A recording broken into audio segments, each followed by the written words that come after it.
welcome to everybody.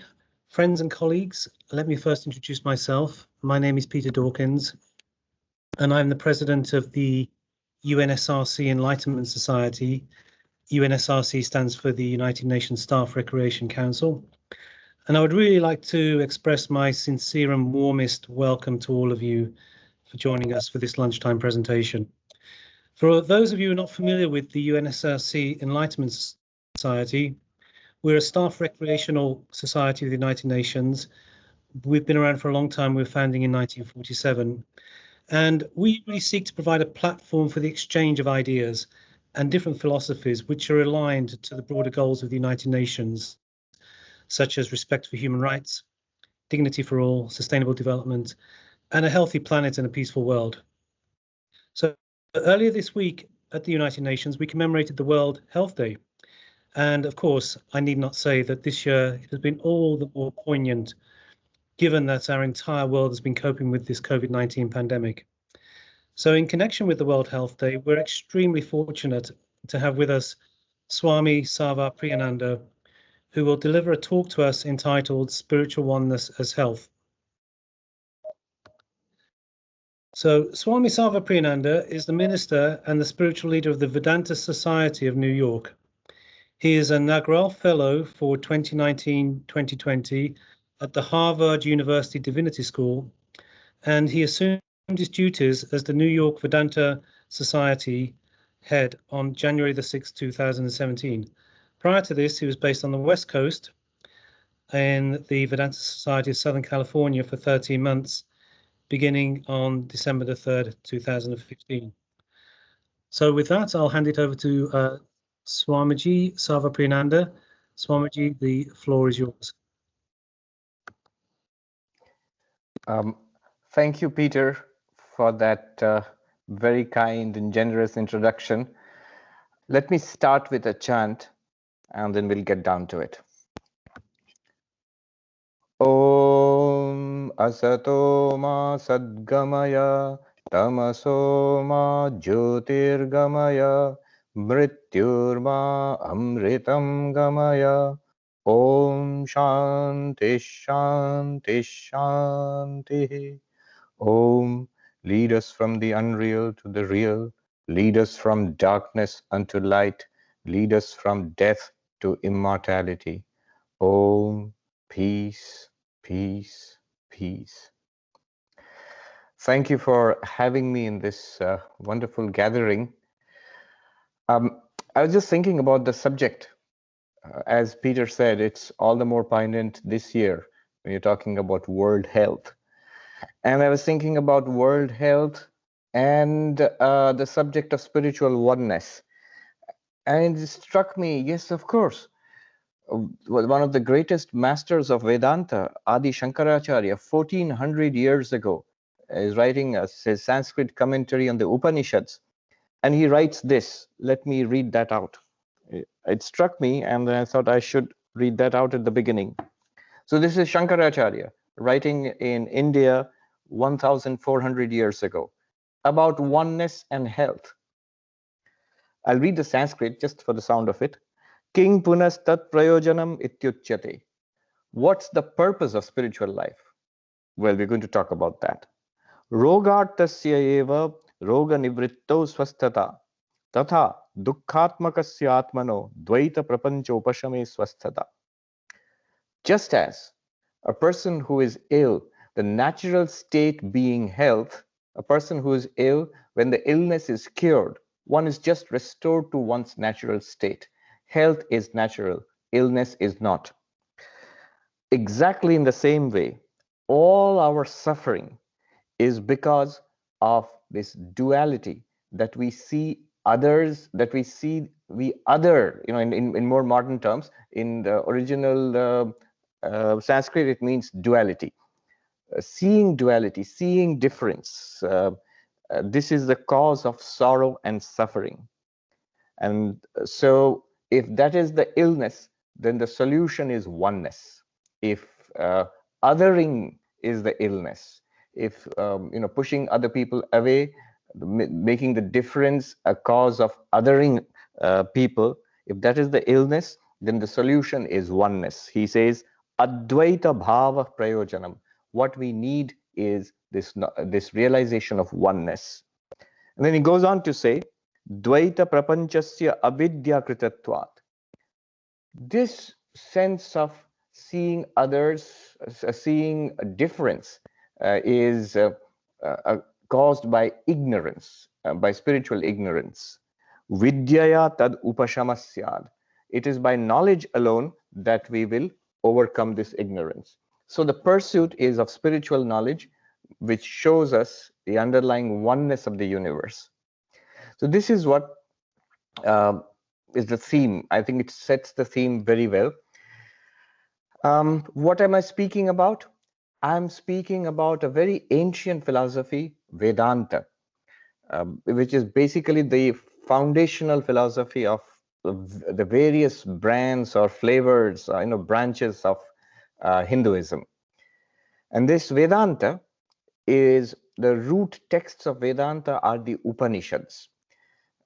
In fact, what I was reading right now is from an Upanishad called the Mandukya Upanishad, and this was Shankaracharya's introduction to the Mandukya Upanishad. Shankaracharya himself is about 1400 years ago, and the Upanishad, the root texts, are much older than that, quite possibly pre-Buddhistic, which would make them about 2500 years or even more, 3000 years old. And basically the Upanishads, there's a vast set of texts, the Upanishads, and then the one text which is most closely associated with Hinduism, which people have heard about, would be the Bhagavad Gita. But the Bhagavad Gita is nothing but the wisdom of the Upanishads. Krishna takes the wisdom of the Upanishads and teaches it in a practical way to his friend and student Arjuna. That's the Bhagavad Gita. But for such a ancient and profound and a vast body of spiritual literature, it's actually pretty easy to summarize. If you wanted to know it in all of it in one sentence, all this Vedantic teaching, this Upanishadic teaching, wisdom in one sentence, it would be that thou art, Tattvamasi. What is that? The Upanishads hold that there is a spiritual unity, a oneness in this universe. In all this diversity, underlying all of it is we are spiritually one. And that spiritual oneness is our real nature. So that's the meaning of Tattvamasi. It's expressed in Upanishadic language as Atman and Brahman. Atman is the self, the real self, what we really are. And Brahman is this oneness of the universe. Now, this ancient philosophy, it was brought to the world, and especially to these shores, by Swami Vivekananda. About 125 years ago in the World Parliament of Religions in 1893, Swami Vivekananda, who was a Hindu monk, one of the leading spiritual figures of not only of India, but of the world in the late 19th, early 20th century, he came to the United States, came to the West, bringing for the first time this ancient teaching in a very vivid, experiential form to Americans, to Western audiences. And from Chicago, he came here to New York, and where he started the Vedanta Society of New York, where I am right now. So 125 years ago, this was the organization through which this knowledge, this philosophy, was spread throughout the United States. And this has been going on. He was sort of the first of many gurus and spiritual teachers from various traditions of Hinduism. He was followed by great Buddhist teachers, Jain teachers, the whole yoga tradition. In fact, just a few years ago, there was this wonderful article in the Wall Street Journal, no less, which said that what do William James and Sarah Bernhardt and Nikola Tesla, the scientist, not the car, what do they have in common? And they were all fascinated by Swami Vivekananda more than 100 years ago. So what did he teach? It is to his credit that this ancient philosophy of non-dualism, Vedanta, by the way, Vedanta has many interpretations, the Upanishads being the core texts, but they have been taught in different ways, different interpretations, different schools of Vedanta, which form the philosophical core of various types of Hinduism today. So the one we are going to talk about is non-dual Vedanta, Advaita Vedanta. Now, it is to Swami Vivekananda's credit that he taught this very ancient philosophy in modern idiom.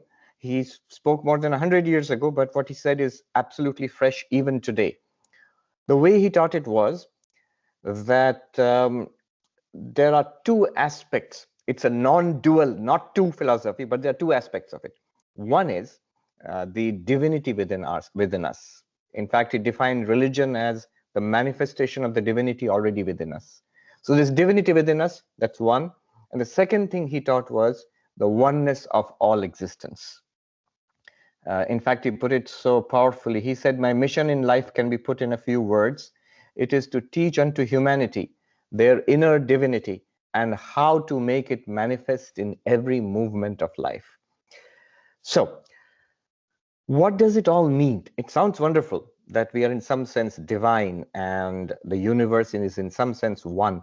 But in both cases, if you look closely, it is difficult to understand. What does it mean that we are divine? Are we not, glorified animals with physical bodies and a brain and born yesterday and destined to die tomorrow?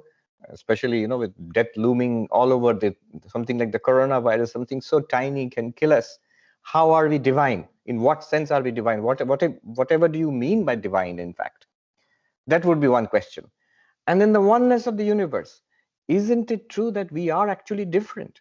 Isn't difference true? Isn't oneness just kind of, a United Nations kind of thing, that we want to feel one, we want to feel united? It's good as rhetoric, it's good as philosophy, it's good as ethics, but the fact remains we are all different.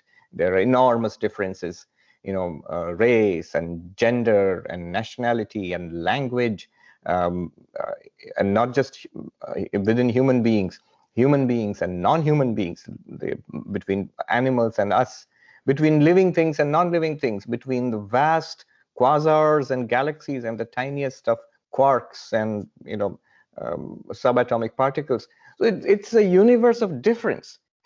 Where is this oneness? What are you talking about? So in the time that I have, we will just go on a quick dive into this philosophy to get the essence of what is being taught here.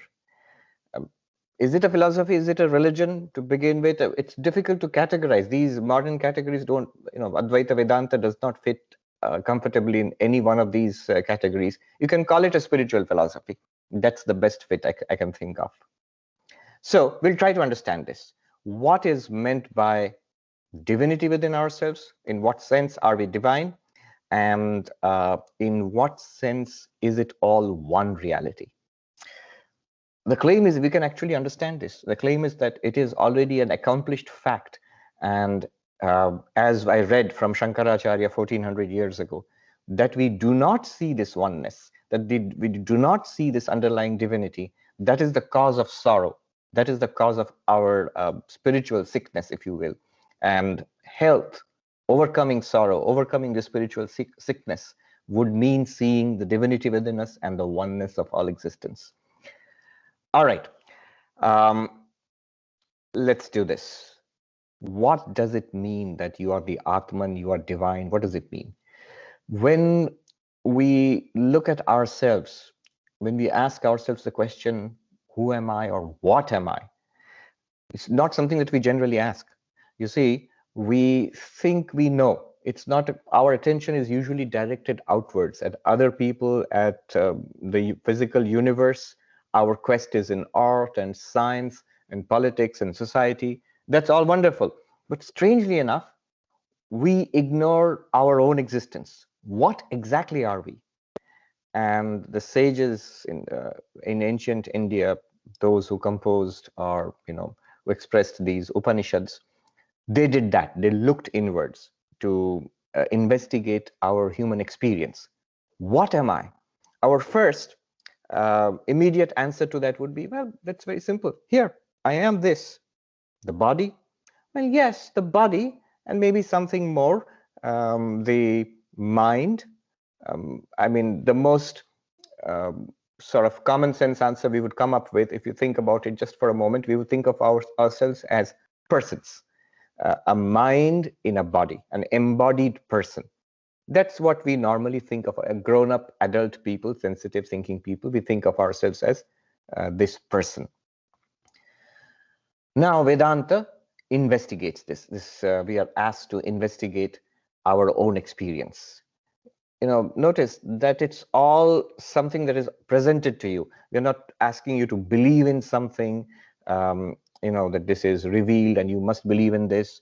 Not even, we are not asking you to, that there will be some mystical experiences and then that will prove to you what religion is. The claim is something amazing, that it is already there. What you are experiencing, you just need to take a hard look at that, and guided by this inquiry which is given in the Vedanta. So what does it look like, this inquiry? First, our attention is drawn to the body. Am I the body? And very quickly we realize we cannot literally be the body because of various reasons. The body changes, and I feel I was the same one in the baby's body, in the child's body, in the teenager's body, the young person's body. So different, changing a lot in the old person's body, and yet I own up, I am the same one. So the changing and the unchanging cannot be the same thing. I cannot be the body. Also, more subtle, that we experience the body as an object. I am the subject and I experience the body as an object. You might say, so notice the subject-object duality. That's the very structure of our experience. And whenever we see something, from tasting a cup of coffee to looking at the sunset on the Hudson, whatever we experience, we think that is different. I am the experiencer and that is the experienced. I am the subject and that sunset is the object. And one thing is common to all of this: the subject and the object must be different. The seer and the seen must be different. Even granting that, one may ask, so what? Now you draw your attention to your own body. Do you not experience it as an object? Do you not see it? You can hear it if your tummy is rumbling, if you can touch it, smell it, you can taste it. The body is an object to all the senses. It's a thing, it's an object. And I am the subject, just as I am a subject of the sunset on the Hudson, a subject which experienced the object called a cup of coffee. I am the subject which experiences the body. Subject and object are different. I cannot be the body. And then we are asked to look deeper at the mind, and the same logic applies. The mind continuously changes. Happy one moment, miserable the other moment, hopeful at one time, scared and anxious at the other time, curious about something, bored. Which mind am I? This continuous change, a series of changes. Am I the happy mind, or am I the bored mind? Am I the curious mind? Am I the miserable mind? Which mind? I say I am the same. And this mind is continuously changing. Changing and unchanging, they cannot be the same thing. Therefore, I cannot be the mind. The mind too is an object. I am the subject for the mind. This is something remarkable, because whenever we use the word subject, we usually think we are referring to the mind. But when we look at the mind, we can look at the mind. We can introspect. Just look at your own feelings. Who else is aware of your happiness when you are happy? Who else is aware of your misery when you feel miserable? You are aware of your own misery. You are aware of your own happiness. So we are aware of our minds, which means I am the subject, the seer, and the mind is the object, the seen. Because it is changing, because it's an object, the I cannot be the mind. I am the subject, the unchanging subject. I am that which is aware of the mind. I am that which illumines the mind. So I'm not the body or the mind. So in this way, this kind of investigation goes on. You can see it's a kind of, it's philosophical, but not speculative. It's experiential. It's based on experience, but not extraordinary mystical experience, just our day-to-day experience of subject and object. And it reveals to us something remarkable, which we would have never thought that I am actually not literally this body or literally even this mind. I am not this person. The body or the mind are like, you know, like the dress we wear. The outer coat is like the body and the inner wear is like the mind, but I am neither of them. So this is a great breakthrough. I'm putting it in very simple language. If you go to the ancient texts, the Upanishads and the commentaries of the masters, spiritual masters who developed this whole philosophy, you will find various methodologies have been employed. Drigdrishya Viveka, the method of the seer and the seen, which I just mentioned now. Or the Pancha Kosha Viveka, the method of the 5 sheets. It sounds very esoteric and exotic, but it's actually something that we experience all the time. The method of the 5 sheets is like this. Our attention is first drawn to the body, and we realize, in the way I said, we are not actually the body. The body is there, but I am not actually literally one and the same thing. And then our attention is drawn to something inner and more subtle, the breath. In Sanskrit, prana, breathing in and breathing out. And the same logic applies. I'm not even the vital forces, the breath. And then our attention is drawn to something inwards, further inwards, more subtle, the mind, the thoughts and feelings and emotions and perceptions, what we might generally classify under the mind. These are very, very, very precisely classified in not only Advaita Vedanta, but the other Indian philosophies, Yoga, Sankhya. But the same logic applies. I'm not even the mind, because of various reasons, which we will be guided to see that we cannot be the mind, the ever-changing mind. Again, our attention is guided to something even subtler than the mind, the intellect. Now you can make a division between the mind itself and one of its functions, which is the intellect. Intellect is defined as the capacity for understanding, the knowledge. That feeling which we get when we say, I don't get it, and the next moment you understand something and you have an aha moment and you say, I get it now. So the intellect, am I the intellect then, the one which is thinking all these things? And we are shown that you cannot be the intellect either, because that too changes, that too can be observed. What is that which is the witness of the intellect? What is that which is shining upon the intellect, which is aware of the intellect, which functions in and through the intellect? And then our attention is drawn to something even subtler than the intellect. It's called the causal body, or the sheath of bliss, the Anandamaya. And we see that we cannot be that too. It feels like a peaceful blankness when you try to notice something that is beyond mind. If you try to notice something beyond the mind, it feels like a blankness. But we cannot be that also, because we are aware of it in meditation or in deep sleep. So we are brought to this by the method of the 5 sheets. These are the 5 sheets. The body, it's called the food sheath, or in Sanskrit, Annamaya Kosha. The vital forces, life itself, which is called prana, Pranamaya Kosha. And then the mind, or the mental sheath, called the Manomaya Kosha. And inwards to that, subtler than that, the intellect sheath, called the Vijnanamaya Kosha. Even subtler than that, the causal sheath, called the Anandamaya Kosha. The whole process, it culminates in you becoming aware. We become aware of ourselves as awareness, bare awareness, as a presence, as a shining presence which illumines the intellect and the mind and the life forces and the physical body. But it's not them. They are like a set of instruments. They are like a set of objects through which we work. But I am the awareness, quite distinct from all of this. Another method in the Mandukya Upanishad for accomplishing the very same thing is the method of the 3 states. When we consider our waking, our dreaming, our deep sleep, and then we begin to see that I am the one consciousness to which these 3 appear. Waking, dreaming, and deep sleep come and go in me, the one consciousness. All of them, the method of the seer and the seen, method of the 5 sheets, the method of the waking, dreaming, deep sleep, all of them culminate in this clear understanding that I'm not body-mind. I'm using the body mind. In fact, I'm using the intellect to understand all of this.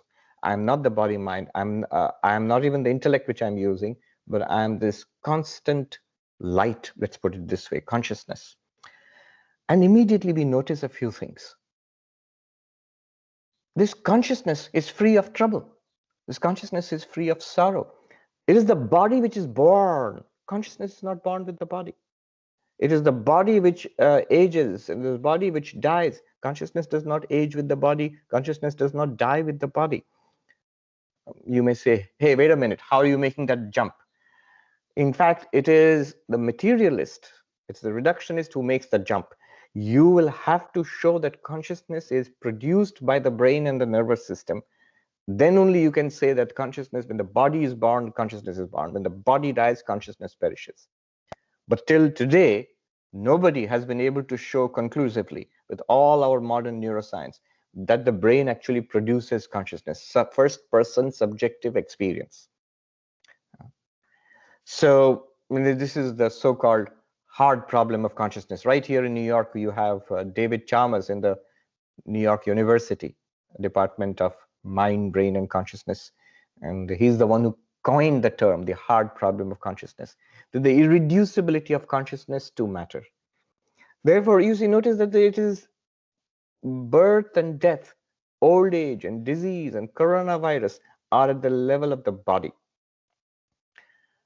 not in you, the consciousness. You are free. Therefore, you are not born. You do not die. You are not even subject to the ups and downs of the mind.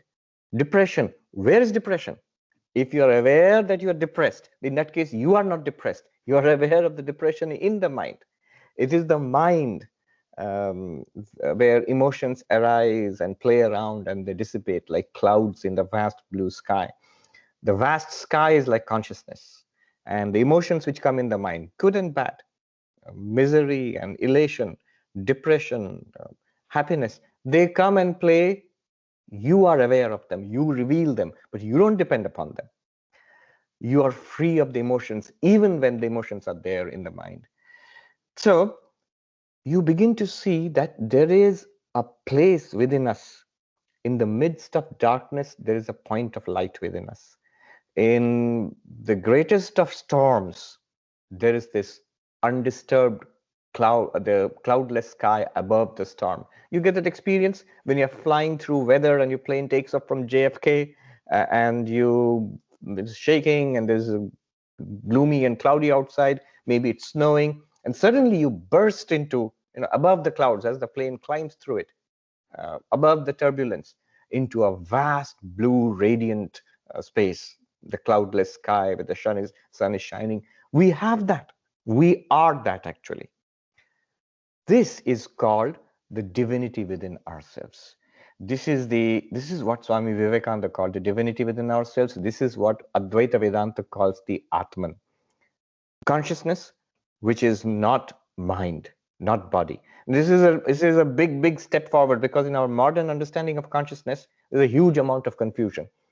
I mean, as Peter mentioned, last year I had the opportunity to study at Harvard for a year. And one of the courses that I took on purpose was the philosophy of mind at in the Emerson building in the philosophy department there. And they gave us a very nice, thorough survey of all the literature on the philosophy of mind, the latest work in neuroscience and mind and consciousness. And I immediately noticed one thing, that mind and consciousness, the distinction is not very clear. In fact, not at all clear. Sometimes in all those papers and books, when they're talking about consciousness, they mean the mind. And when they're talking about mind, they are sometimes referring to awareness, consciousness. So consciousness and mind are two different things. This we need to first understand intellectually and then notice it in our experience. How are they different? Here is the distinction. Simple distinction, known to these Upanishadic sages 5,000 years ago in India, still not at all very clear to the cutting-edge neuroscientists and philosophers of mind here in 21st century. In fact, it's something that Vedanta can actually contribute to the discourse on consciousness studies. Here is the distinction, very easy to grasp. Whatever you are aware of is an object. It is not consciousness. That which is aware and which cannot be objectified is consciousness. So if you're aware of it, it's not consciousness. Are you aware of your thoughts? Are you aware of the feeling of misery or happiness? Yes. In that case, it is not consciousness. It is an activity in the mind revealed by consciousness. Simple, very elegant way of distinguishing between mind and consciousness. Mind is entirely objective, and consciousness is the real pure subject. It's only that they're always so subtly mixed up, we keep mixing up mind and consciousness. Okay, so this is the meaning of the divinity within ourselves. Why are you calling it a divinity? Because it's remarkably different from material existence. It is immortal. It is free of trouble. It illumines all of mind, and through the mind and the body and nervous system, it reveals the universe. So this consciousness, everlasting, unchanging, timeless, and yet illumining all the processes in time and space, this is, in classical terms, the Atman, or the real self, self with a capital S, not the individual limited person. Real self, or as Swami Vivekananda put it, the divinity within, and it's there for all of us. It does not matter which religion you belong to, which whether you believe in it or not, whether you are, if there is a mind functioning, there is consciousness behind it. In fact, as we shall see, even if there is no mind functioning in non-living things, in absolute matter, in one sense, this consciousness is still present. Okay, so this is the first part. Remember, we are talking about two things. Swami Vivekananda put it this way: the divinity within us and the oneness of all existence. So we have just done the divinity within us person, the part of that. Still, it's a huge thing. If we discover this, even if we begin to get an understanding, we realize that there is a refuge within us which is not touched by suffering, pain, physical illness, is not even touched by mental issues.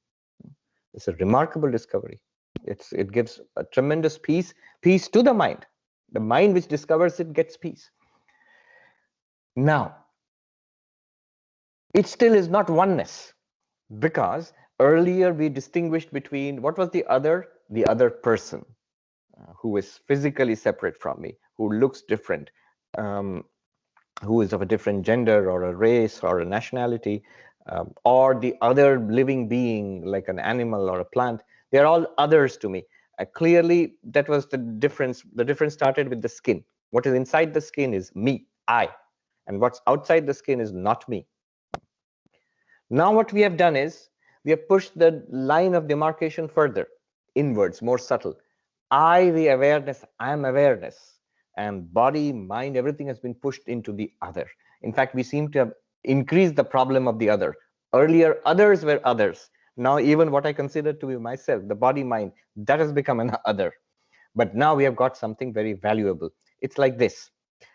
When you look at this ocean out there in the Atlantic, you see 10,000 waves, and they all seem different from each other. Some are big waves, some are tiny waves, some are bubbles, some are tsunami waves, and they have different activities, different size and all of that. And yet, we all know it's one indivisible mass of water. When you look at it as water, there are no boundaries anywhere. It's an underlying oneness. Now, to find the oneness, you'll have to find something like water in the ocean. Water in the ocean, easily understandable. But what is that oneness in all our experience? Here is the secret. What we have understood so far is consciousness is distinct from the universe. The subject is distinct from the object. The seer is distinct from the seen. But now I'm going to ask the opposite question. Is the seen distinct from the seer? Is the universe different from consciousness? Is the object really, ultimately, an other? Is it really different from the subject? Now, this might seem strange if you say that two things are different. Here is glasses and here is a notebook. The glasses are different from the notebook, and notebook is different from the glasses. That they have to be different. If one thing is different from the other must be different from the first. But no, that's not always so. In one sense, think about the waves and the water. The water is different from the waves in the sense that the water can remain as, like waveless water. It can remain as water vapor, a glass of water. But the waves cannot remain apart from the water. The waves are nothing but water with a coating, with a superimposition of name and form and activity. So the wave is not different from the water. The water is different from the wave. Now, what we are asked is, yes, you are consciousness, this immortal, trouble-free awareness. You are different from this universe. But is the universe different from you? In Sanskrit terms, seer and seen, drashta and drishya. Drashta means seer, drishya means seer, a seen. And what we have done so far is to distinguish between the seer and the seen. But now the question is, what appears to you as the seen, as the drishya in Sanskrit? Drashta is different from drishya. Is the drishya different from the drashta? Is the seen different from you? Consider this. In our dreams, we fall asleep and dream at night. We see people and places and things and good and bad and all sorts of experiences. When we wake up and we realize, oh, it was just a dream, which means it didn't really happen and we are really free of that. We are distinct. I can exist without that dream, without those people in the dream. But none of those people, none of those places I saw in the dream, none of them can exist apart from me, the dreamer. The moment I stop dreaming, they're all gone. Just like the waves in the ocean. Without the water, the waves are gone. Without me, the dreamer, the dream is gone. Now the claim is, this consciousness that you discovered within yourself through your investigation of your own experience, this one undying, immortal, unchanging awareness, this is also just like water in the ocean, just like the dreamer in the dream. It is unlimited. That means it is not distinct. What you see, what it reveals is not distinct from this consciousness. It is in and through, underlying all that it experiences. So what is experienced in consciousness is not different from consciousness. It only appears to be different in order to experience it, in order to be the subject. So it's consciousness itself which appears as subject and object. Consciousness itself appearing as subject and object. Vivekananda himself put it this way very beautifully. He says, one only exists. It appears as nature and soul, object and subject. But underlying that, one only exists. It's consciousness which appears as you, the knower, the experiencer, and the experienced object, the known object. You, the person, and the universe which you experience. This is a remarkable claim and can be substantiated. Upanishads are full of this kind of language. Sarvam Khalvidam Brahma, this ultimate existence consciousness, that everything is that reality. Atme Vedam Sarvam, the Atman, the real self, capital S, is all this. By this means whatever you experience. So you experience it as an other from yourself, and yet ultimately it is all you. The Isha Upanishad, one of the most famous of the Upanishads, it says, in all that you experience, living and non-living, moving and non-moving, you are to discover the ultimate reality underlying all of that. Isha vasyam idam sarvam yatkincha jagatyam jagat. The Lord alone, it uses the religious language, the Lord alone, God alone is to be discovered. It literally means cover whatever you are experiencing with God. And Shankaracharya comments there, God here means the Supreme Self. Supreme Self is yourself. So cover whatever you experience with yourself. How do you cover everything that you experience with yourself? You uncover. You are already there. Just as the dreamer is there in all the things that that he or she dreams. Just as the ocean water is there in all the waves which are in that ocean. Exactly like that, you the self, you the consciousness, are there in everything that you experience. That underlying oneness is to be uncovered, is to be discovered. How do you uncover or discover it? We just talked about those techniques. Seer and seen, the 5 sheets, the 3 states of waking, dreaming, deep sleep. I just indicated them. A little bit of logic here. this is something to think about. Two things are different if you can experience them differently. This is one way of establishing difference. If they can be experienced, one can be experienced in the absence of the other. And there's a funny story about a person, you see this old gentleman with a nice shiny smile, and you suddenly wonder, are they real teeth or are they dentures? So they always come together. You don't know whether they're really natural to that person or they are artificial. So if you pay a surprise visit to the oldster and he opens the door and smiles a kindly toothless smile and the teeth are sitting there in a bowl, you realize, oh, they are two different things, but you experience them separately. I mean, as simple as this, the notepad and the glasses again. You can see the glasses separately, you can see the notepad separately, and you can see them together also. But because you can see them separately, you can claim they are two separate entities. Now, so what?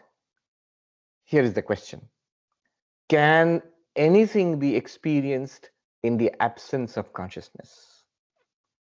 Notice the criterion for difference. The criterion for difference is you should be able to experience something in the absence of the other. Then they're different. Two things are different if one can be experienced in the absence of the other. The universe, anything in the universe, is it different from you, the consciousness? In that case, you would have to experience consciousness apart from something in the universe, and that thing apart from consciousness. Now, can anything be experienced apart from consciousness? It can't. It's a trick question. The answer is it's what logicians call a tautology, a triviality, because the very word experience includes consciousness. After all, what is experience? Consciousness revealing an object.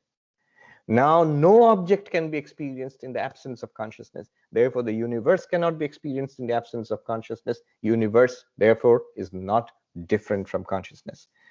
That all sounds awfully abstract. What does it all mean? It means the universe is one reality, and it's that reality is consciousness, because it's not different from consciousness, like the Vedas are not different from the underlying ocean, or Upanishadic examples. Pottery, all the beautiful pottery in Pottery Barn are not different from the underlying clay. All the beautiful ornaments in Tiffany's, not different from the underlying gold. So there is one reality, and that reality is consciousness, and it happens to be you. You are the underlying reality of this universe, not one person, not one living being, not one non-living entity in this universe. All these distinctions, none of them are actually ultimately distinct from you. So there is an underlying oneness of this universe. Not seeing this oneness ultimately results in suffering and samsara. Realizing this oneness and living your life according to it is spiritual freedom, is oneness, is a solution, deepest possible spiritual solution to our problems. I can't just resist, before I end, a couple of points. I can't resist a contemporary master who's the Shankaracharya, in direct this line of descent from the first Shankaracharya, whose text I read out to you, is the current Shankaracharya of Puri. He put all of what I said in one sentence. I'll just tell you, for those who are fond of Advaita Vedanta, you will recognize. He says that, how do you see that all of this is consciousness? And he puts it in 7 stages. And don't worry, he can put all the 7 stages in one sentence. He says you start with the world as you know it, out there, separate, a material world. In Sanskrit, Jagat. Then you notice all of it is just the play of 5 elements. He says Pancha Bhutatmakam. The world is the play of 5 elements. Or in our modern language, it is matter and energy, time and space. All of it, good and bad, humans, non-humans, all our so-called differences is just matter, energy, time, space. It's a material universe. So far, no problem. Even the most reductionist scientist will agree with you, will be happy with you. But then he goes further. All of matter has emerged from what is called Maya. No time to explain that, but it is the play of Maya. What we meant as name and form and function. So in Sanskrit, Maya Vilasa, the play of Maya. But Maya does not exist. This is the power of consciousness. So Maya is the power of consciousness, or in Shaiva terms, Shiva and Shakti. So the play of Maya is actually the play of consciousness. Chid Vilasa, consciousness, the play of consciousness. Remember what we are talking about. Don't forget, don't take your eyes off the ball. We are talking about this universe. This universe, one. Second step, it's the play of 5 elements. Third step, it is the play of Maya. But Maya itself, fourth step, is the play of consciousness, Chid Vilasa. This is the language of Kashmiri Shaivism. This is where Kashmiri Shaivism stops. The universe is the play, the vibration of consciousness. But then Vedanta goes further. Can consciousness actually play or vibrate? Can it change? Poetically, you can say that, but logically, strictly, can there be a physical change in consciousness? It's not physical at all. So instead of saying Chid Vilasa, play of consciousness, the next term which is used is Chid Vivarta, an appearance in consciousness. The whole universe is an appearance in consciousness. But you go even further. The appearance is pervaded by the reality. In the classic example of the snake and the rope, the snake is an appearance in the rope. But the snake has no existence apart from the rope. The rope alone pervades the snake. Looks like a snake, but every bit of it is actually the rope. I'm referring to the classic Advaitic example. So this is called Chinmayam, pervaded by consciousness. This entire universe is pervaded by consciousness. You go further. What do you mean by pervaded? Is it like you light incense is a room and you light incense and the incense fragrance pervades the room? The room is separate, incense is separate. Do you mean that? No. What we mean is like clay pervades a pot, like water pervades the wave. Every bit of it is water. Every bit of it is clay. So pervasion by consciousness means every bit of it is consciousness. This is called Chin Matram, consciousness only. We started with the material world, and in 7 steps we have come to pure consciousness, consciousness only. Jagat, I love this, so I'm harping on this. Jagat, the world. Pancha Bhutatmakam, the 5 elements. Maya Vilasam, the play of Maya. Chid Vilasam, the play of consciousness. Chid Vivarta, appearance in consciousness. Chinmayam, pervaded by consciousness. Chin Matram, consciousness only. Anyway, I was just indulging myself. One more point, when I'm done, we will take questions, but I'll dwell on this point a little bit. This is all ancient. This has been known. Shankaracharya was 1400 years ago, and this has been studied and written about, and there were thousands, and even now there are thousands and thousands of practitioners, monks and lay people, monks like me and lay people in India and everywhere in the world now, who follow this philosophy and base their lives on this. But it was Vivekananda. I mean, it was all there before Vivekananda. It's not that it's not new to, it's not original to Vivekananda. What did he do with it, with this philosophy? That's the amazing part of it. What he did with it was, I can put it in the words of Sister Nivedita, who was she was an Irish woman from England who became a dedicated follower of Swami Vivekananda. She went to India and dedicated her life to service, especially of women, but she did enormous work in India and died an untimely death.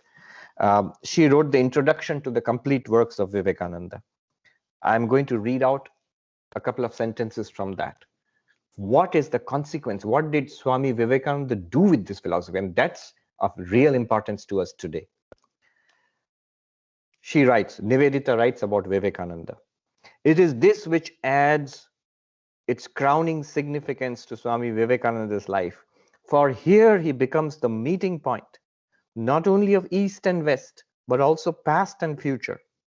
If the many and the one, many means this universe, one means that ultimate pure consciousness. If the many and one be indeed the same reality, then it is not all modes of worship alone, but equally all modes of work, all modes of struggle, all modes of creation, which are paths of realization.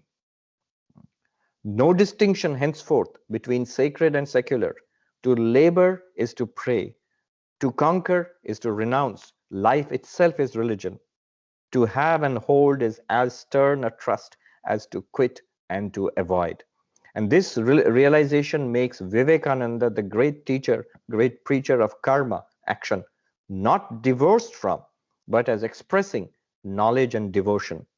To him, the workshop, the study, the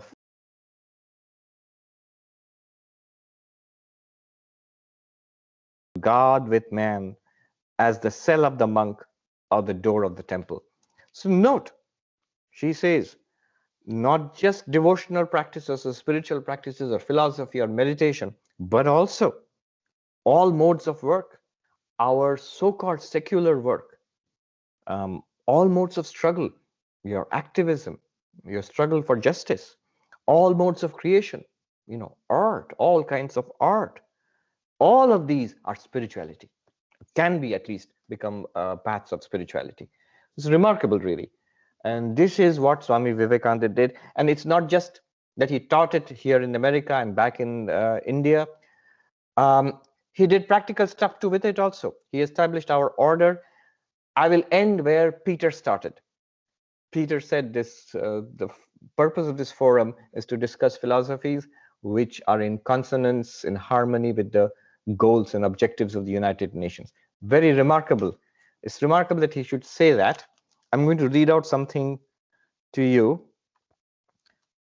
from this book, which was published about a decade ago on Vivekananda. So here's an article, and here is a quotation from that, as a quote from that article.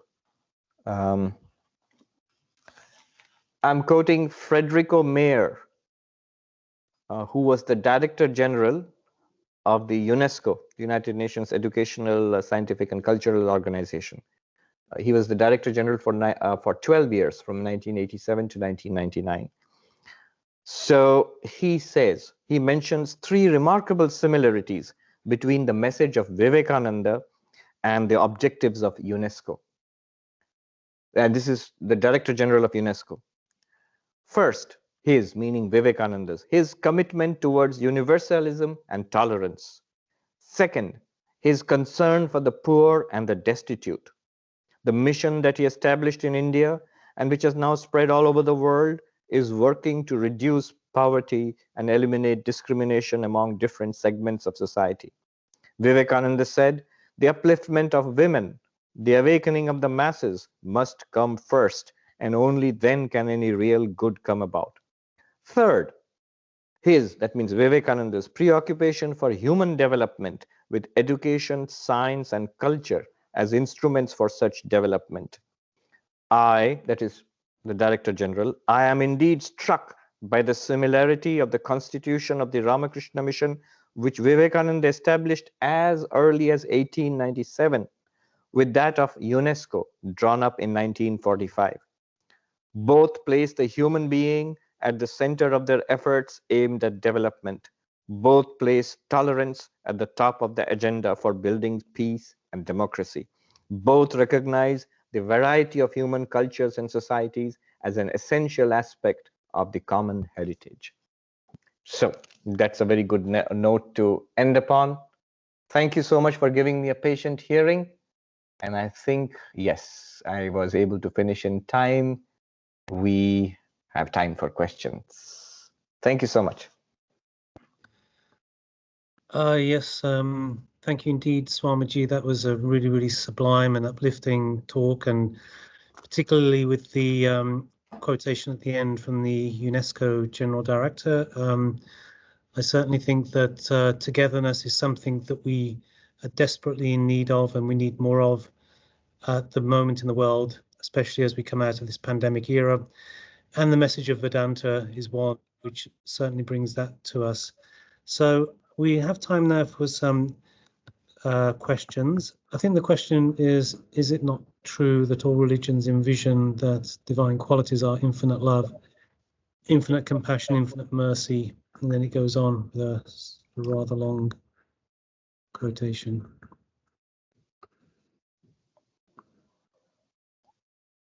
Right. In fact, it's good that this was brought up, because there's something that I wanted to say. I've been speaking about Vedanta, and especially about Advaita Vedanta, but it's interesting that a Christian theologian. Um, he wrote this book, sort of a polemic against the new atheists. So in this book, he talks about God as being and consciousness and bliss. And there he says that though it's very clear in the Vedanta philosophy of India, of Hinduism, but this is the highest wisdom found in all the major religions of the world, in Christianity and in Islam and in Judaism, Sikhism, Buddhism, Jainism, in all, Zoroastrianism, in all the major religions of the world, the core philosophy would be something similar, that there is this ultimate reality which is common to all existence, and by reaching it in different ways, in different language, in different philosophy and mythology and ritual, but by reaching it, attaining it somehow, you solve the problems at the individual and at the societal level. So yes, Sri Ramakrishna, Swami Vivekananda's guru, emphasized this very much, the harmony of all religions. You see, it's all very good to talk about an underlying oneness, a spiritual oneness, and that's amazing. But then what do you do with the diversity that you see around yourself? It's not going to disappear. You've got, and it should not. Vivekananda said that sameness is a sign of death, diversity is a sign of life. What you need is that underlying oneness, and from that perspective, you enjoy the diversity. It's the richness, it's the overflowing glory of that divine reality underlying everything.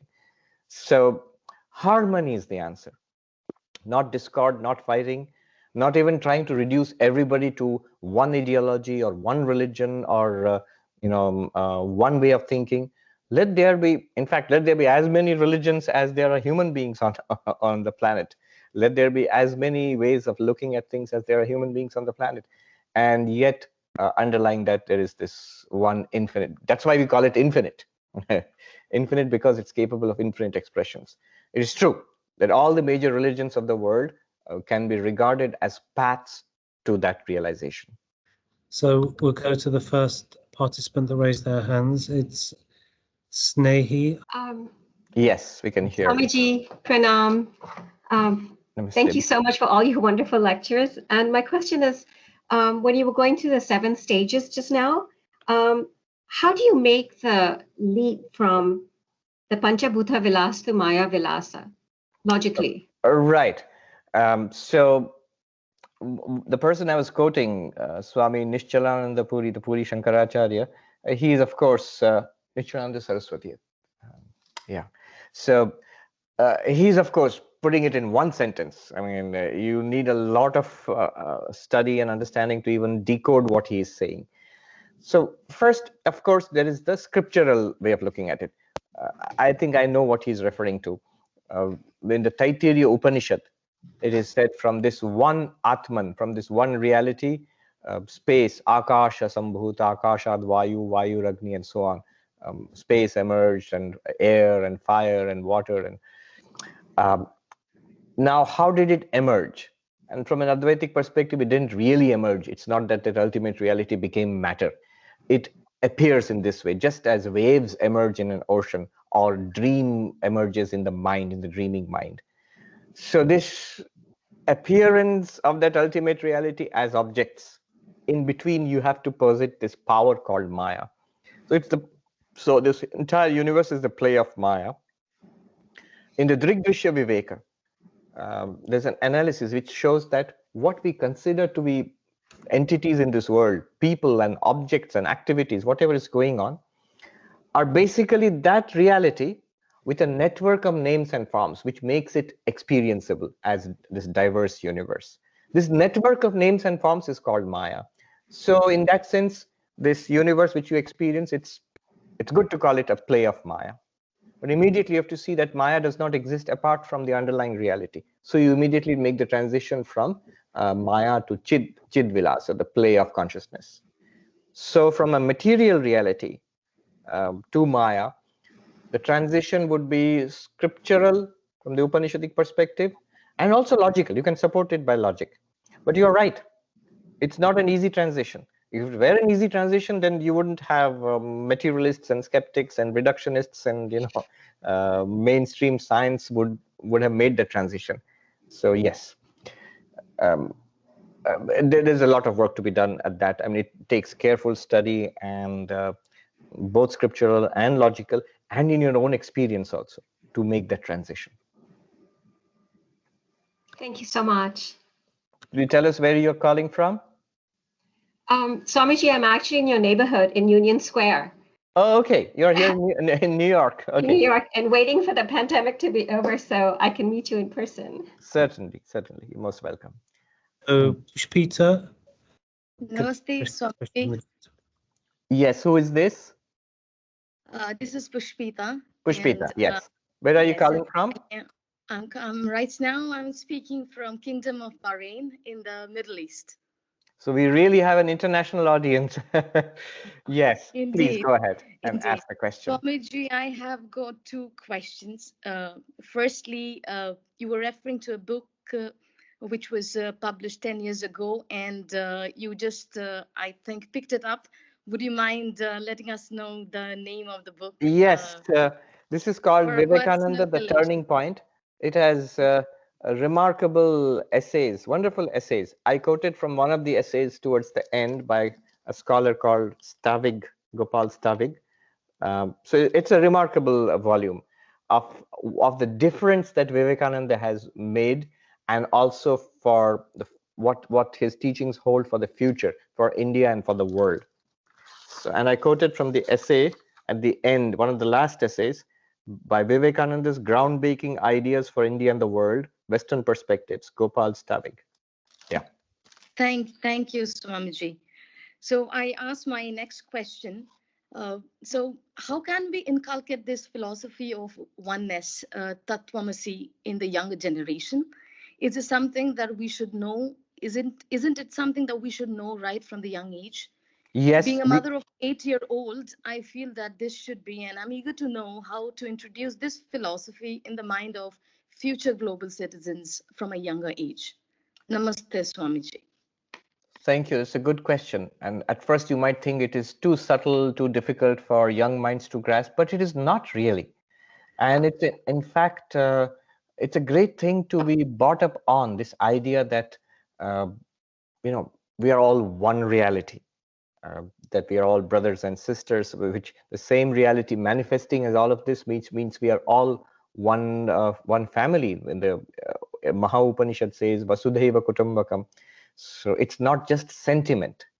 I mean, I was just thinking, the whole foundation of the United Nations, it's based on very solid foundations, philosophically speaking. On this Advaitic idea that there is one reality underlying this diversity, and this diversity is an expression of that reality. So if the diversity is an expression of the reality, then what is the relationship between diverse peoples and nations? It should be one of harmony, because we are one in that ultimate sense.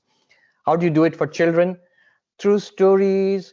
There are movies now. I hear somebody told me there's a popular movie called The Lion King, which is very Vedantic, but there are many such stories, movies, and all which express the overcoming of difference and the solidarity of all human beings and all living beings through story. Many of the Puranic stories in India, they have this core message.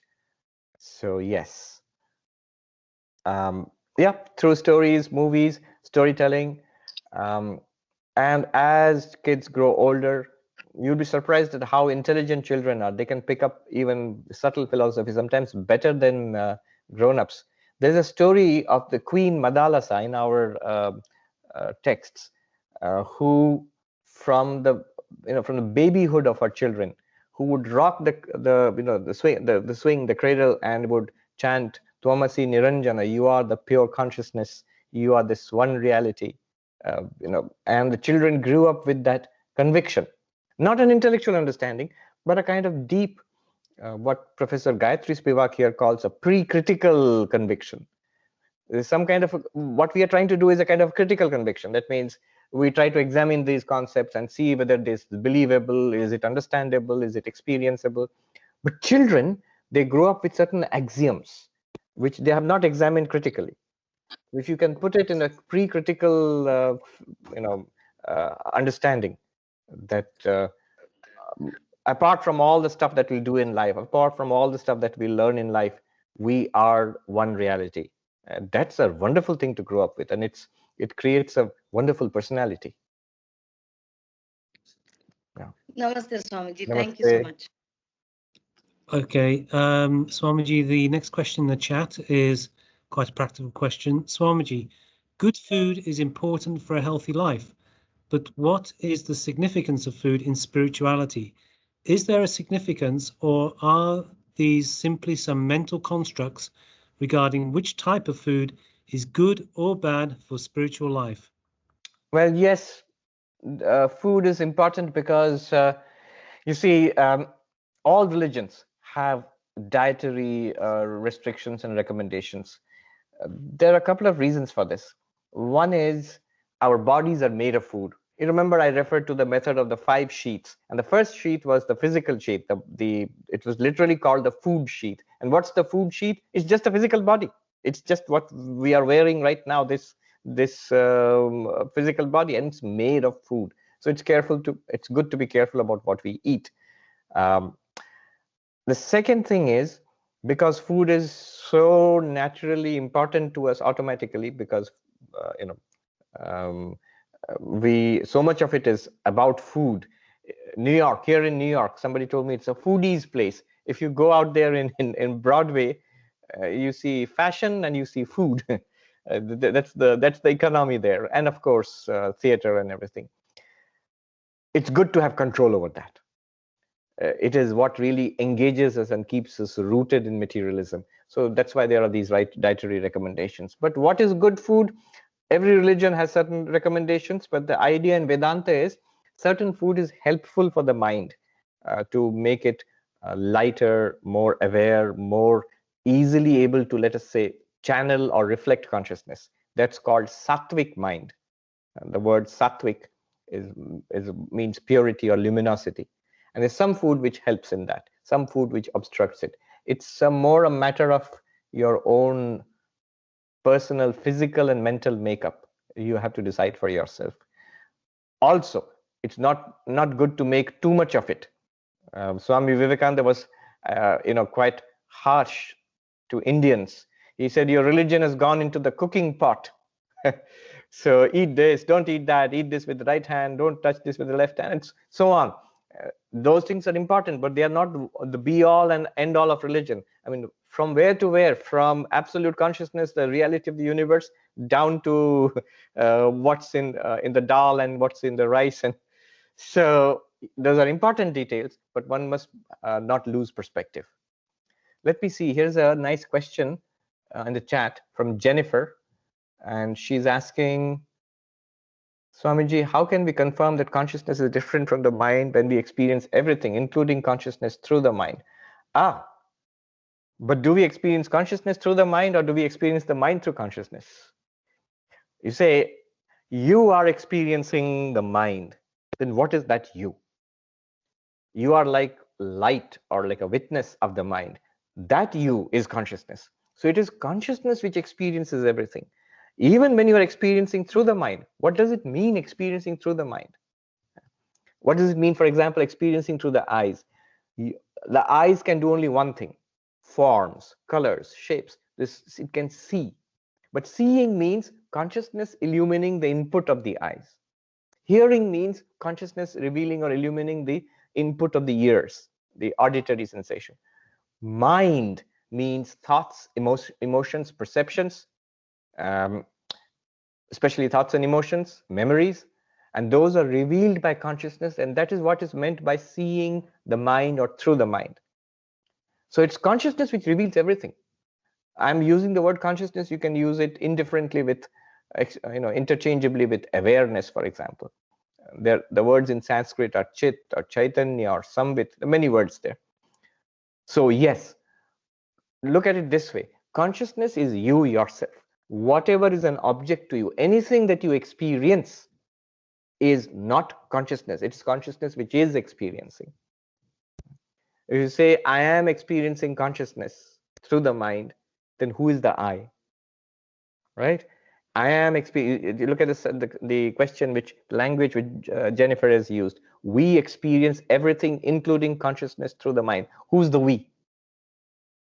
If you are experiencing consciousness, then you are not consciousness. You are the subject, and consciousness becomes the object. Then what are you? If you are experiencing, you must be conscious. You must be aware. That's the very meaning of experience. Yeah. The next person is Sarada Venkataman, and I've allowed her to unmute. So, Sarada, please go ahead. Namaste, Swami. Namaste. Tell us where you're from. I live in New Jersey. I live in a town called Hillsborough in New Jersey. Yes. And I'm also waiting for the pandemic to end so I can pay a visit to your place and listen to you in person. And first of all, I'm really, really thankful to you, because unknowingly, you have actually transformed my life. I have been in the lowest of my low the last year, and I just stumbled upon one of your lectures, and I just miraculously, 6 months later, I'm all better, both health-wise and mentally. And my pranams and my thanks to you for being there. I have a question and one request. My question is probably similar to the earlier question that was asked. What is witness conscious to an enlightened mind? It's right now, I don't think I'm at a stage where I know that I am the consciousness, but there's a lot of hurdles to get there. So I'm just trying to see. I know that it's probably the last stage in the spiritual journey, but I would like to know what. Yes. So what is it like to be, and from an enlightened perspective, what is it like? The answer is actually, it's there in the Bhagavad Gita, for example. Arjuna asks this question, literally this question which you are asking. He asks Krishna in the second chapter of the Bhagavad Gita. So for this person whose wisdom is settled, notice the question which you asked, that I know that I'm consciousness, but there are many hurdles, which means you feel that your knowledge is not settled, it's not steady, it's not unshakable. So suppose the knowledge becomes, this realization becomes steady and unshakable, then what is it like to be such a person, enlightened person? And this is what Arjuna asks Krishna. So that enlightened person, how does that person talk? How does that person walk? How does that person sit and meditate? That means, how is that person different from me? And Krishna gives a very beautiful answer there. I refer you to the second chapter of the Bhagavad Gita, end of that. So basically he says, what exactly you said, we get swept away by the mind. And the enlightened person does not. The enlightened person clearly sees that the mind and the body, I am not that. It's a fact. Just as you would not consider that your car to be yourself. You can drive a car, but you are not the car. In the same way, these instruments, the body and mind, we use them, we shine through them, and they do their part, but we are not the person. I like this saying that in enlightenment, it's not that the person becomes free, but you become free of the person. It's not that the person will go away. This person this person will still say, but you will realize you are not this person. You are the consciousness shining through this mask. In fact, the very word person means mask. I was surprised to see that. It comes from the Greek persona, which meant a mask which actors used to hold while delivering their lines in ancient Greece. So I am not the mask. I am the consciousness behind the mask. Yeah. My request is, I know I have been listening to all of your lectures, and I would like to request you to maybe give us a lecture on women in spirituality, because I've heard Ma Sharda's biography from you and other spiritual leaders too, but I don't see a lot of women in the spirituality that have been I think that would encourage a lot of the women to actually practice it without. I think it's easier. I'm sorry, I don't want to sound prejudiced, but I think it's easier for men to be more spiritual than women. Well, the impression I get. But I understand that what you're trying to say. It's first of all, it's not easier for men to be more spiritual than women. In fact, sometimes it's the other way around. Especially, I see in many religious organizations, it is women who form the backbone of a church or a temple or something, you know. So I think women are more attracted to spiritual life almost naturally, especially the devotional life. And this has been true throughout the ages. There have been many women saints. But I know what you mean. What you mean is when you look at the texts, the traditions, the organizations, they seem to be male dominated because notice our societies were patriarchal societies until recently, all across the world, almost all these societies.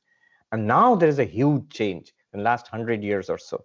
And this is a very welcome change. And the similar change has to come in religions, and it is coming. The one lady who was studying the Bhagavad Gita, and she said that everywhere Krishna talks about a man who's enlightened, a man who realizes this. And I told her, mentally you substitute woman for all of that. And so it is exactly, you can substitute woman for man and it will be applicable to you. So, and that's how it should be done. Even here in Central Park, last year, for the first time, they put up statues. There are so many statues in Central Park. Nobody noticed there were no statues of women. The only statue of a woman was of Mother Goose. So there's no statue of a real woman. And so they put up a statue recently, and on literary way, about the women who fought for the right to vote. So the three ladies, and their statues are up there now. So same thing is happening in religion and spirituality. Yes, you should always try to see it in feminine terms. That's a good exercise, so that you feel comfortable. And I'll see if I can give a talk on that. That'll be awesome. Thank you. I will be very grateful. Thank you so much, Swami. So this is a question from Chaitra, who says, these days we have many yoga centers where they say sadhana or initiation is the only way to know who am I. The answer is yes and no, because who am I, the reality which you are, the Atman, that does not depend on anything else. But yes, spiritual practice is necessary. Why? Spiritual practice will not make you the Atman or Brahman or pure consciousness. You are already that. But the problems which we have accumulated, the dust and the mud which we have thrown upon ourselves, the confusions we have accumulated and the tendencies we have accumulated in the mind, they can be removed by spiritual practice. So spiritual practice counteracts the complexities and the problems we have set up. And the reality which is beyond both is revealed. So spiritual practice is essential. Remember about spiritual practice, it should make you stronger. It should not make you weaker. That which makes you weak, avoid it as poison, Swami Vivekananda said. That which divides people, avoid that. That which unites is truth. That which divides is false. That which is unselfish is true. That which is selfish is false. So these are good criterion to see what kind of practices am I being asked to undertake. Good. Dr. Gamal. My name is Gamal Musa from Staten Island. Yes. My question to you, since the consciousness and self-awareness is something like to free yourself and get above the material life we live, what is since it is adopted by the UNICEF and the United Nations, it means it brings people together no matter the difference between them. Yes. How this get affected by like the corporate or the corporations of the world, like let's say during big crises like the corona or anything like that, we see like strong country, rich countries get access to vaccine and stuff like that. Is it not is less against what we say now, like being like justice and be aware of others and stuff like that? This is like spiritually affecting the millions or the billions of the world about the reality and how injustice world that we live in right now? This is a good question, and I think I know what you're talking about. The so-called, they call it vaccine nationalism. And it is only to be expected. You see, where it comes from is this strong identification with one body, with one group of people, my nation, my religion, my race or gender, and that leads to selfishness. And Swami Vivekananda said, he gave some criterion for the truth. If it is unselfish, it is more likely to be true. If it is selfish, it's likely to be untrue. If it unites, it's likely to be true. If it divides, it's likely to be untrue. If it makes you stronger, it's likely to be true. If it makes you weaker, it's likely to be untrue. These are, these are not absolute things, but you can apply them to make, to understand what's going on. You are right. It is not very spiritual to, like hoard vaccines because I have the money to do that and let others suffer. And that's why we have institutions like the World Health Organization, the United Nations, the UNICEF, and the UNESCO, which are very important. You can have wonderful philosophies like this. You can even have individual practitioners who are wonderful. In every religion, there are saints, very spiritual people. But it's also one more step forward to set in motion institutions which will be inspired by this kind of philosophy and try to implement it in life, in society, in the international sphere. So this is what the multilateral institutions like WHO or UNICEF or United Nations, UNESCO, and all its branches, they're trying to do. Yes, what can I say? You're right. You're right. Thank you very much. Thanks. Let me answer this question. There's in the chat from Ria. Does devotion or faith begin when reason or logic fails? Again, yes or no? Yes and no, because when we have to be careful when you say reason or logic fails. On one hand, it is true that you cannot argue your way to God. You cannot debate your way to God. You cannot reason your way to enlightenment. But at the same time, it's most important to see that you should not abandon reason. Or Swami Vivekananda put it this way. People tell me that reason, human intellect, reason is weak. And he said, if reason is weak, then a body of priests is even weaker. Reason is the greatest gift that we have, and I will follow it wherever it will lead. But it is true that at one point there's a limitation. And so the realization I'm talking about in Advaita Vedanta, can you intellectually realize this? The answer is yes and no. You can intellectually take you to that point. Beyond that, it has to be an intuitive grasp. You can't logically demonstrate it at that point. But at no point should what you are saying, no point should it be illogical. No point should it be, something that a person who's thinking scientifically or logically will say, this is absurd. At the most, the person might say, look, I'm not convinced, but there is no logical flaw in what you are saying. It is a possibility. Reason can open up the doors. Reason can make it plausible. Yeah. So that's the connection between reason and faith. Faith and reason must go together. Yeah. Anushka is the next one. Hari Om Swamiji. Namaste. Swamiji, I'm from India. And first of all, I would like to thank you very much to send me the URL for this live session today. I was badly expecting this. The one question I have in urgent requirement is that I'm going through your all Advaitic lectures, and I just yesterday listened to the Real Love part 1 and part 2, which was delivered by you on YouTube. And many facts which you mention in that matches with my mentality. Now my question is this, that how Ramakrishna used to do balance with Sagun Sakar Bhakti with Kalima, and at the same time he has taken Diksha or teachings from Totapuri Maharaj about Advaitic sadhana. And another question I have, Yeah. Another question I have that yesterday when I listened to your YouTube presentation about Nar and Narayan, so I am eager to take Mantra Diksha from Ramakrishna Mission. So how will this be possible? All right, thank you. The first one is an old question. Many people ask, how can you reconcile knowledge with devotion? How can you reconcile I am that reality with I am devoted to, I worship, or I have faith in that reality? So remember, the crucial answer here is when you say I, you're using it in two different senses. When you say I, the pure consciousness, I, existence, consciousness, bliss, then you are one with that reality. Then there's no question of anything worshipping anything. On the other hand, when you say Ramakrishna was a devotee of Mother Kali, what do you mean? At that point, Sri Ramakrishna does not say I and Mother Kali are one reality. He says, I am the child of Mother Kali. I am this priest of Dakshineshwar.